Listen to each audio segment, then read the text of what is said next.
صحیح بخاری میں ہے کہ بنی اسرائیل نے حضرت موسیٰ علیہ السلام سے پوچھا کہ اس وقت دنیا میں سب سے بڑا عالم کون ہے؟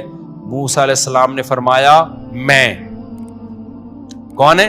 میں۔ بات بالکل صحیح تھی، لیکن اللہ کو یہ انداز پسند نہیں آیا، کیونکہ اللہ کو انسان میں پسند نہیں ہے کہ میں یہ ہوں، میں یوں۔ بال ہوگا نا تکبر سے دماغ خراب ہو جاتا ہے، میں کر کے، میں نے یہ کیا تو میں نے یہ کیا، کھوپڑی ان کی اوپر کی کیا ہو جاتی ہے۔ ہم جب بچپن میں سوئمنگ سیکھتے تھے نا، تو اب جیسے ہمارے کسی دوست نے کسی کو تھوڑی سی سوئمنگ سکھائی، یوں کر، اب وہ یوں کر رہا ہے نا، تو اس کو آ گئی، تو دوسرا بار بار کہہ رہا ہے یہ میں نے بتایا ہے۔ اب وہ اس کو آ گئی نا، یہاں سے وہاں چلا گیا، کہہ رہا ہے یار دیکھو میں یہاں سے گیا، مفتی مولانا صاحب یہاں سے وہاں نکل آیا۔ دوسرا کیا کہہ رہا ہے؟ میں نے بتایا تھا۔ ہر جگہ وہ میں نے بتایا تھا۔ میں نے کہا بس کر یار، تو نے بتایا تھا ٹھیک ہے، وہ ایک دفعہ ہو گیا نا۔ تو یہ جو میں ہے نا، میں نے کیا ہے، یہ اللہ کو پسند نہیں۔ اب موسیٰ علیہ السلام چونکہ اللہ کے بڑے برگزیدہ پیغمبر ہیں، تو بڑے لوگوں کی چھوٹی سی خطا بھی اللہ کی نظر میں بہت بڑی خطا ہوتی۔ تو اللہ نے موسیٰ علیہ السلام سے کہا کہ بھئی کہنا یہ چاہیے تھا کہ اللہ کا علم سب سے زیادہ ہے، اللہ کی طرف پھیرنا چاہیے تھا۔ تو اللہ نے موسیٰ علیہ السلام سے کہا کہ جاؤ، ایک بندہ ہے میرا خضر، اس کے پاس جاؤ، اس کو ہم نے کچھ ایسے علوم دیے ہیں جو آپ کے پاس نہیں ہیں۔ حضرت موسیٰ اپنے خادم کو لے کے نکل گئے۔ بھئی اللہ نے حکم دیا ایک جگہ جانا ہے، ان کا نام کیا تھا؟ خضر۔ وہ پیغمبر تھے یا نہیں تھے اس میں اختلاف ہے، پیغمبر تھے تو ہمارا ایمان ہے، ورنہ کوئی اللہ کے ولی تھے، لیکن موسیٰ علیہ السلام سے افضل نہیں تھے وہ۔ اب جب موسیٰ علیہ السلام ان کے پاس گئے ہیں، وہاں پہنچے ہیں، تھکاوٹ سے حال، وہاں جا کے کہا کہ اللہ نے مجھے حکم دیا ہے کہ میں آپ کے پاس کچھ ٹائم گزاروں اور آپ کے ساتھ سفر کروں۔ تو حضرت خضر علیہ السلام نے فرمایا کہ انک لن تستطیع معی صبر، اے موسیٰ تو میرے ساتھ صبر نہیں کر سکتا، تو نہیں کر سکتا صبر۔ انہوں نے کہا بھائی میں صبر کروں گا، مجھے کس نے حکم دیا ہے؟ اللہ نے، میں وعدہ کرتا ہوں صبر کروں گا۔ تو خضر علیہ السلام نے کہا اچھا، موسیٰ علیہ السلام کے ساتھ ان کے خادم بھی تھے، تو خادم رکھنا بھی کوئی برا نہیں ہے۔ اگر کسی نے کوئی خادم رکھا ہوا ہے، وہ خادم اس کی جوتے اٹھا رہا ہے، اس کے کپڑے دھو رہا ہے، اس کی خدمت کر رہا ہے، تو یہ کوئی تکبر میں نہیں آتا۔ سمجھتے ہو کہ نہیں سمجھتے؟ تو موسیٰ علیہ السلام کے بھی خادم تھا، علماء کے پاس بھی خادم ہوتے ہیں، اور گھروں میں جن کے پاس پیسہ ہے وہ ملازمت پہ خادم رکھتے ہیں، نوکر رکھتے ہیں۔ یہ صحابہ سے بھی ثابت ہے، تابعین سے بھی ثابت ہے۔ تو یہ عمل تکبر میں داخل نہیں ہے، بلکہ اللہ نے جس کو پیسہ دیا ہے تو وہ سہولتیں حاصل کرتا ہے نا، اچھا کھاتا ہے، اچھا پہنتا ہے، تو گھر میں ملازم بھی رکھ سکتا ہے وہ۔ تو اب کیا ہوا ہے کہ حضرت موسیٰ علیہ السلام جب ان کے پاس گئے تو انہوں نے کہا آپ صبر نہیں کر سکتے۔ موسیٰ علیہ السلام نے وعدہ کر لیا بھائی میں پکا صبر کروں گا۔ جلدی واقعہ سنا رہا ہوں۔ سفر کیا، خادم بھی ساتھ، حضرت موسیٰ بھی ساتھ، اور خضر علیہ السلام بھی۔ کشتی میں بیٹھے، جب کشتی سے اترنے لگے تو حضرت خضر نے اس کشتی کا پھٹا پھاڑ دیا، اس کو عیب دار بنا دیا۔ موسیٰ علیہ السلام نے فرمایا لقد جئت شیئا امرا، غلط کیا آپ نے۔ ایک آدمی ملا ہے، وہ ہمیں کشتی میں بٹھا کے لے گیا، بلا وجہ اس کی کشتی آپ نے کیا کر دی ہے بھائی؟ نہ کوئی اس سے جھگڑا ہوا ہمارا، نہ کوئی، بلا وجہ ایک مزدور آدمی، اچھا بلا آدمی، کشتی کو آپ نے توڑ تاڑ دیا، ایک پھٹا نکال دیا تھا اس کا۔ حضرت خضر نے کہا کہ میں نے کہا نہیں تھا کہ آپ میرے ساتھ صبر نہیں کر سکتے۔ حضرت موسیٰ نے کہا میں معذرت چاہتا ہوں، اور آپ اب مجھ پہ زیادہ مشکل حکم نہ دیں مجھے، ایک دفعہ ہر انسان سے غلطی ہو جاتی ہے، میں اپنی غلطی کا اعتراف کرتا ہوں، پکا وعدہ کرتا ہوں آئندہ آپ سے آئندہ کوئی اعتراض نہیں کروں گا۔ پھر آگے گئے ہیں، ایک لڑکا آیا، نوجوان لڑکا، خضر علیہ السلام نے اس کو قتل کر دیا۔ قال اقتلت نفسا زکیۃ بغیر نفس، حضرت موسیٰ نے کہا ایک اچھا بھلا لڑکا، کوئی گناہ نہیں ہوا اس سے، انسانی جان کا قتل اتنا بڑا جرم ہے، ایویں ہی بندہ مار دیا آپ نے بھائی، بندہ ہی مار دیا آپ نے۔ حضرت خضر نے فرمایا الم اقل لک انک لن تستطیع معی صبر، میں نے آپ سے کہا نہیں تھا کہ آپ صبر نہیں کر سکتے؟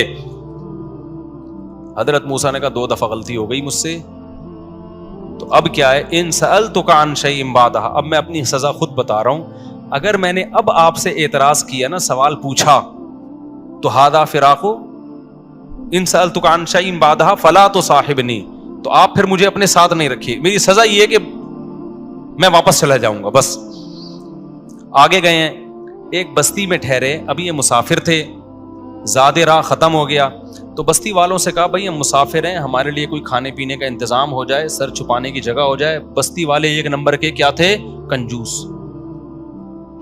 نالائقوں کو اتنا بھی خیال نہیں کہ یار مسافر لوگ ہیں تو چلو ان کو ٹھکانہ دے دو. انہوں نے کہا نہیں, وی آر سوری. حضرت خضر نے دیکھا ہے کہ ایک دیوار ہے گرنے والی ہے, اس کو سیدھا کر دیا, مضبوط, گرنے سے بچا لیا اس کو. موسیٰ علیہ السلام نے کہا وہ بندے جنہوں نے کچھ نہیں بگاڑا تھا آپ کا, ان کی کشتی توڑ دی. وہ نوجوان جو بیچارہ آیا سلام کیا, اس بندے کو ہی مار دیا. اور جو نالائق ظالم لوگ, ایک نمبر کے کنجوس لوگ, نہ کھلا رہے ہیں نہ مہمانوں کا اکرام کر رہے ہیں. پیغمبروں کے تو چہروں پہ ویسے ہی بڑا نور ہوتا ہے کہ نہ ان چہروں کا خیال کر رہے ہیں, ان کی دیواریں کیا ہو رہی ہیں؟ بستی کی دیواریں ٹھیک ہو رہی ہیں. موسیٰ حضرت خضر نے فرمایا ھذا فراق بینی و بینک, اے موسیٰ تیرا راستہ الگ اور میرا راستہ الگ. حدیث میں آتا ہے نبی صلی اللہ علیہ وسلم نے جب یہ واقعہ سنایا, اور قرآن میں بھی ہے, تو آپ نے فرمایا اللہ موسیٰ پر رحم کرے, اگر صبر کر لیتے تو اور بھی کچھ واقعات ہمارے سامنے آ جاتے. لیکن علماء نے بیان کیا ہے کہ یہاں موسیٰ کا صبر نہ کرنا ہی موسیٰ کے موسیٰ ہونے کی دلیل ہے, کیونکہ پیغمبر جس چیز کو غلط سمجھتے ہیں اس پہ خاموش نہیں. پیغمبر کا مزاج ایسا ہوتا ہے کہ غلط دیکھ کے ان سے نہیں برداشت ہوتا. صورتاً تو یہ عیب ہے, لیکن حقیقت میں کیا ہے؟ کیونکہ خضر علیہ السلام کو اللہ نے لوگوں میں تبلیغ کے لیے نہیں بھیجا تھا. لوگوں میں تبلیغ کے لیے کس کو بھیجا ہے؟ موسیٰ کو. تو موسیٰ غلط, کوئی بھی چیز غلط لگے گی نا, موسیٰ سے برداشت نہیں ہوتی کہ بندہ مار دیا, ٹھیک ہے نا. تو یہ ان کا, اللہ نے اس میں یہ بھی بتایا کہ پیغمبروں کے دل میں نہیں علی المنکر کا جذبہ کتنا زیادہ ہوتا ہے کہ وعدے کر کے بھی ٹوٹ رہے ہیں ان سے وعدے. پھر وہ خضر علیہ السلام نے بتایا کہ جو پہلے کشتی تھی نا جس کو میں نے توڑ دیا, تو اللہ نے مجھے یہ بات بتائی تھی. اللہ بعض دفعہ کسی پہ وحی کر دیتے ہیں, بتا دیتے ہیں. یہ بتایا تھا کہ آگے ایک بادشاہ ہے جو عیب دار کشتیوں کو چھوڑ دیتا ہے اور صحیح کشتیوں پہ قبضہ کر لیتا ہے. تو میں نے اس کشتی کو عیب دار بنا دیا. یہ ایک پھٹے کا نقصان, چھوٹا نقصان ہے. اگر میں اس کو عیب دار نہ بناتا, آگے بادشاہ نے اس ملاح کی کشتی پہ قبضہ کر لینا, تو وہ بڑا نقصان تھا. میں نے بڑے نقصان سے بچانے کے لیے کیا کر دیا؟ چھوٹا نقصان. دوسرا یہ کہ وہ جو نوجوان آیا جس کو میں نے قتل کر دیا, وہ اتنا نیک تمہیں لگ رہا ہے, وہ نیک ہے نہیں.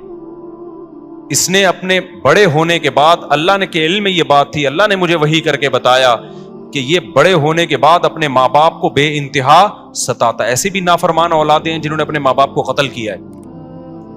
تو اللہ نے حکم دیا کہ اس کو قتل کر دو, اور پھر اللہ اس کے بدلے میں ان کو نیک صالح اولاد دے گا. اس کے بدلے میں اللہ کیا دے گا ان کو؟ نیک صالح اولاد. اب میں اس میں سبق کیا ملتا ہے یہ میں آخر میں بتاتا ہوں. تیسری بات یہ کہ وہ جو کنجوس لوگ تھے نا, جن کا یہ تھا کہ دیوار گرنے والی تھی تو سیدھی کر دی, اس دیوار کے نیچے یتیموں کا خزانہ تھا, اور ان یتیموں کا والد کانا ابوہما صالحا, نیک آدمی تھا جس کی ڈیتھ ہو گئی, جس کی موت ہو گئی. وہ والد اپنے بچوں کے لیے اس دیوار کے نیچے خزانہ دفن کر کے گیا تھا. بچوں کو پتا ہے بچے بڑے ہوں گے خزانہ نکال لیں گے, یہ دیوار اگر آٹومیٹیکلی گر جاتی تو قوم خزانہ چوری کر کے کھا جاتی. دیکھنے میں تو لگ رہا ہے اس قوم کو فائدہ پہنچایا, حقیقت میں کیا کیا ہے؟ نقصان. ان یتیموں کا مال بچایا ہے میں نے. اس سے کیا پتہ چلتا ہے؟ دیکھو, اب ایسا نہ ہو کہ آپ کوئی خضر علیہ السلام بننے کی کوشش کریں, یا کوئی آج پیر صاحب آ جائے, بندے کو تھپڑ لگا دیا, قتل کر دیا, ابے کیوں مارا؟ مجھے خواب آیا تھا کہ بہت 2 نمبر آدمی ہے یہ. شریعت اب مکمل ہو چکی ہے. اب گواہیوں کے بغیر نہ کسی کو قتل کرنے کی اجازت, نہ کسی کی دیوار گرانے کی اجازت, نہ کسی کے پھٹے کشتیوں کے توڑنے کی اجازت ہے. کسی کو اس کی اجازت نہیں ہے, بلکہ شریعت نے ایک لا بتا دیا ہے. یہ تو اللہ نے بتا دیا کہ پچھلی امتوں میں اللہ نے ایسے معاملات بھی کیے ہیں. یہ کیوں بتایا اللہ نے؟ اس میں کیا سبق ملتا ہے؟ دیکھو, ہمارے ساتھ کچھ ایسے کام ہو رہے ہوتے ہیں جو ہم سمجھتے ہیں کہ ہمارے ساتھ غلط ہو رہا ہے, لیکن اللہ کے علم میں وہ کیا ہو رہا ہوتا ہے؟ صحیح ہو رہا ہوتا ہے, ہمیں نہیں پتا ہوتا.